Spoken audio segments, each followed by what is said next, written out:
할렐루야, 사랑하는 성도 여러분, 오늘도 하나님의 말씀으로 하루를 열어 새 힘을 얻고 주님의 은혜를 누리는 시간이 되시기를 축복드립니다. 오늘 우리가 함께 보실 말씀은요, 창세기 44장 14절에서 17절 말씀입니다. 유다와 그의 형제들이 요셉의 집에 이르니 요셉이 아직 그곳에 있는지라 그의 앞에서 땅에 엎드리니 요셉이 그들에게 이르되 너희가 어찌하여 이런 일을 행하였느냐? 나 같은 사람이 점을 잘 치는 줄을 너희는 알지 못하였느냐? 유다가 말하되 우리가 내 주께 무슨 말을 하오리이까? 무슨 설명을 하오리이까?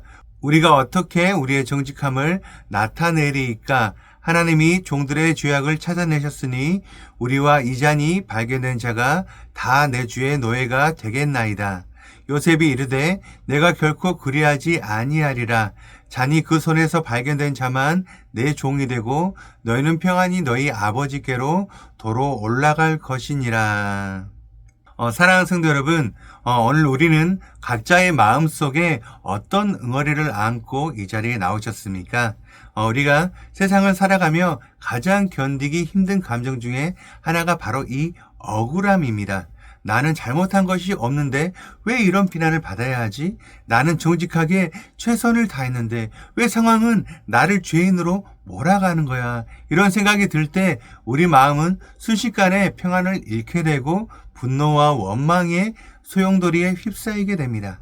이 억울함은 우리 자신을 보호하려는 강력한 방어 기제예요.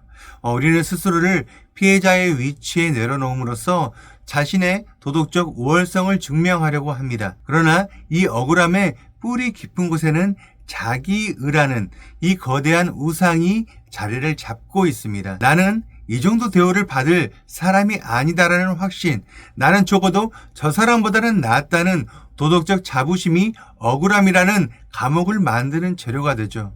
C.S. 루이스는 교만을 가리켜서 모든 악의 근원인 영적 암이다 라고 불렀습니다. 우리가 자신의 의로움을 끝까지 주장을 하게 될 때 역설적으로 하나님의 은혜는 우리에게서 가장 멀어지게 된다는 것이죠. 왜냐하면 복음의 은혜는 오직 자격 없는 자에게 부어지는 선물인데 내 스스로 자격 있음을 외치는 순간에 그 은혜가 흘러 들어올 틈새가 막혀버리기 때문입니다. 오늘 본문은 베냐민의 자료에서 은잔이 발견된 이 절망적인 사건 앞에서 자신의 의가 완전히 파산을 당하고 하나님 앞에 굴복한 유다의 모습을 보여줍니다. 이 사건을 통해서 우리를 향한 주님의 은혜가 어떻게 시작이 되는지를 깊이 우리가 묵상해 보고자 합니다. 오늘 본문의 장면은 성경 전체에서 가장 긴장감이 넘치는 순간 중에 하나입니다. 요셉은 형제들의 그 진심을 확인하기 위해서 치밀한 시험을 설계했습니다. 14절 말씀입니다. 유다와 그의 형제들이 요셉의 집에 이르니 요셉이 아직 그곳에 있는지라 그의 앞에서 땅에 엎드리니. 성경은 요셉이 아직 그곳에 있는지라 라고 기록을 하고 있습니다. 여기에서 아직 있다는 표현은 단순히 물리적으로 머무르고 있다는 뜻이 아닙니다. 원문적인 그 뉘앙스는 요셉이 그들이 돌아오기만을 간절히 그리고 필연적으로 기대하며 기다리고 있음을 우리 가운데 말해주는 것이죠. 요셉은 형제들을 괴롭히기 위해서 이 덫을 놓은 것이 아닙니다. 그는 형제들이 자신의 그 과거의 죄책감이라는 감옥에서 벗어나 진정한 자유를 얻기를 원했습니다. 그래서 요셉이 15절에서 나 같은 사람이 점을 잘 치는 줄을 너희는 알지 못하였느냐 라고 이렇게 묻는 것은 자신이 애굽의 지혜자로서 모든 것을 꿰뚫어 보고 있음을 암시하고 있으며 형제들의 양심을 압박하는 장치가 되고 있는 것입니다. 이것은 마치 하나님께서 우리의 은밀한 모든 죄를 다 알고 계심을 직면하게 하시는 거룩한 추격과도 같습니다. 이 절체절명의 위기에서 유다가 내뱉은 고백은 이 사건의 가장 중요한 부분입니다. 16절 말씀입니다. 유다가 말하되 우리가 내 주께 무슨 말을 하오리이까? 무슨 설명을 하오리이까? 우리가 어떻게 우리의 정직함을 나타내리이까? 하나님이 종들의 죄악을 찾아내셨으니 우리와 이 잔이 발견된 자가 다 내 주의 노예가 되겠나이다. 여기서 우리는 하나님이 종들의 죄악을 찾아내셨으니 이 표현에 우리는 주목을 해야 합니다. 찾아내다에 해당되는 이 히브리어 마차는 법정적 용어로 숨겨진 범죄가 명백하게 드러났음을 의미합니다.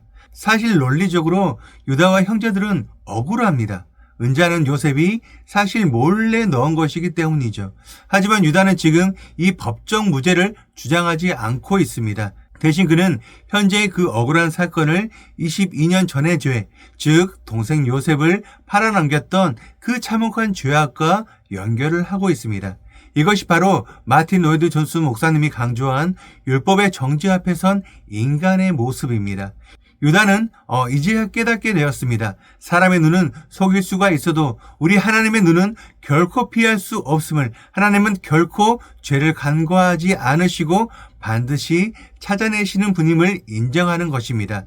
유다의 자기의 의가 완전히 깨어지고 있는 순간입니다. 나는 정직하다라는 이 항변의 입이 닫히고 나는 사실 죽을 죄인입니다 라는 이 고백이 터져나오게 될 때 바로 복음이 시작되는 지점이 됩니다. 요셉은 마지막으로 그들을 시험합니다. 17절에서 자니 그 손에서 발견된 자만 내 종이 되고 너희는 평안히 너희 아버지께로 도로 올라갈 것이니라 라고 제안을 하고 있습니다.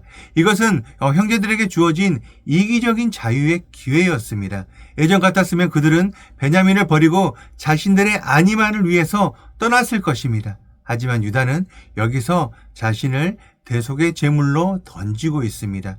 유다는 베냐민을 대신해서 자신이 종이 되겠다고 간청을 하고 있습니다. 이것은 중보적 사랑의 실천이며 우리를 위해 종의 형체를 입고 오신 예수 그리스도의 완벽한 예표가 됩니다. 예수 그리스도는 유다와 달리 아무런 죄가 없음에도 불구하고 우리의 죄악을 하나님이 찾아내셨기에 우리가 받아야 할 모든 정죄를 대신 짊어지셨습니다. 유다는 자신의 죄 때문에 굴복을 했지만은 우리 예수님께서는 우리의 모든 죄 때문에 친히 억울함의 자리에 서셨습니다. 유다의 굴복이 자신의 가족을 살렸듯이 그리스도의 낮아지심과 죽으심이 우리에게 영원한 생명을 가져다 주었습니다. 사랑하는 성도 여러분, 오늘 이 말씀을 통해 주님께서는 우리에게 묻고 계세요. 너는 여전히 너의 의로움을 증명하기 위해서 억울해하며 분투하고 있니? 아니면은 나의 은혜 없이도 단 한순간도 살 수 없는 죄인임을 인정하면서 내 앞에 엎드리겠니? 우리가 유다처럼 자신의 의를 꺾고 주님 앞에 파산을 선언하게 될 때 비로소 우리 삶의 기근은 끝나게 되고 하늘의 풍성한 잔치가 시작됩니다. 그럼 오늘 말씀을 믿음으로 받아들이는 성도는 어떻게 해야 할까요? 첫 번째입니다. 내 삶의 억울한 환경을 하나님의 성찰의 기회로 전환합니다. 사랑하는 성도 여러분, 혹시 부당한 대우를 받거나 오해를 받게 될 때 즉각적으로 자신을 변호하고자 하는 그 본능을 잠시 멈추시길 바랍니다. 대신 유다의 이 고백을 기억하십시오. 하나님이 나의 숨은 죄악을 찾으셨구나. 이 말은 내가 그 사건에서 유죄라는 뜻이 아니라 나라는 그 존재 자체가 하나님 앞에서 얼마나 전적으로 타락한 죄인인지를 기억하라는 뜻입니다. 우리가 나는 이보다 더한 심판을 받아 마땅한 죄인인데 주님께서 이 정도로 나를 다뤄주시니 정말 감사합니다. 이렇게 고백하게 될 때 이 억울함의 사슬은 끊어지게 됩니다. 두 번째입니다. 자기 증명의 입을 닫고 십자가의 완성을 바라봅니다. 교회와 공동체 안에서 내가 얼마나 많은 헌신을 했는데 내가 저 사람보다 신앙적 가문이 얼마나 좋은데 이런 생각이 스며들게 될 때 주의하시길 바랍니다. 그것이 바로 은혜의 강물을 막는 뚝입니다. 우리의 의로움은 누더기와도 같습니다. 오직 그리스도께서 입혀주신 의의 옷만을 의지하시길 바랍니다. 세상 앞에서 나를 증명하고자 애쓰지 마시길 바라요. 하나님께서 이미 그리스도 안에서 저와 여러분을 내 사랑하는 자녀다라고 이미 증명을 해주셨기 때문이죠. 마지막 세 번째입니다. 기꺼이 사랑의 종노릇을 선택하는 공동체가 됩니다. 유다는 혼자 살 길을 버리고 형제를 위해서 종이 되기를 자처했습니다. 이것이 바로 복음을 경험한 자의 삶의 방식입니다. 우리 공동체 안에서 나의 권리를 주장하기보다는 내가 어떻게 이 지체를 위해서 기꺼이 종노릇을 할 수 있을까? 이 질문을 하시길 바랍니다. 가정에서, 일터에서 내가 먼저 낮아지고 대속적 사랑의 길을 걷게 될 때 그곳에서 비로소 요셉과 형제들이 나눈 그 화해의 눈물과 애굽의 풍성한 복이 우리 가운데 흘러가게 될 것입니다. 사랑하는 성도 여러분, 하나님께서는 오늘 여러분의 이 거룩한 굴복을 기다리고 계십니다. 자기 의가 파산된 그 자리에서 쏟아나는 복음의 생수를 경험하시면서 그리스도의 향기를 전하는 승리자가 되시기를 주님의 이름으로 간절히 축원드립니다. 우리 함께 기도하시겠습니다. 거룩하시고 자비로우신 하나님 아버지, 오늘 또 주님의 말씀 앞에 우리의 완악한 심령을 비춰주시니 참으로 감사합니다. 주님, 우리는 조금만 억울한 일을 당해도 잠을 이루지 못하고 내가 얼마나 옳은지 증명하려 애쓰며 살아왔습니다. 내 안에 견고하게 쌓인 자기 의라는 우상이 하나님의 무조건적인 은혜를 막아서고 있음을 이 시간 솔직하게 고백하오니 용서하여 주시옵소서. 나는 이럴 대우를 받을 사람이 아니다라는 이 교만이 우리를 얼마나 영적으로 메마르게 했는지를 깨닫게 하여 주시옵소서. 하나님, 오늘 우리에게 유다의 고백을 허락하여 주시옵소서. 삶에 꼬인 사건들과 이해할 수 없는 난관들 앞에 사람을 원망하지 않게 하여 주시고 하나님이 종들의 죄악을 찾아내셨나이다 라고 고백하며 하나님 앞에 엎드리는 겸손을 우리 가운데 주시옵소서. 내가 주님 앞에 죽어 마땅한 죄인임을 절실히 깨닫게 하실 때 우리를 위해 대신 억울하게 십자가를 지신 예수 그리스도의 대속적 사랑이 얼마나 큰지를 다시금 가슴 벅차게 경험하게 하여 주시옵소서. 이제는 나의 권리와 자격을 주장하는 모든 입을 막게 하여 주시고 주님이 주신 자유로 서로를 사랑하며 종노릇 하기를 소망합니다.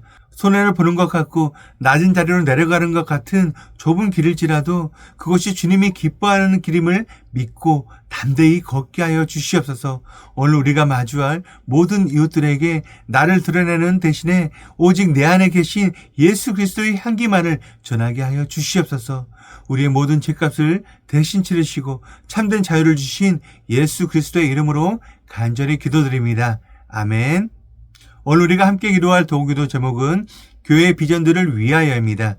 첫 번째, 교회의 비전들을 위하여 하나님께서 주신 교회의 비전들이 하나님의 은혜 가운데 잘 성취되어 하나님께 영광을 돌려드리도록 기도하시기 바랍니다. 두 번째, 비전을 품고 일어나가는 성도들을 위하여 우리 선한 이웃 우리 교회로 인도하신 하나님의 뜻을 잘 분별하여 그 뜻을 중심으로 비전을 품고 마음과 뜻을 하나로 모으도록 기도하시기 바랍니다.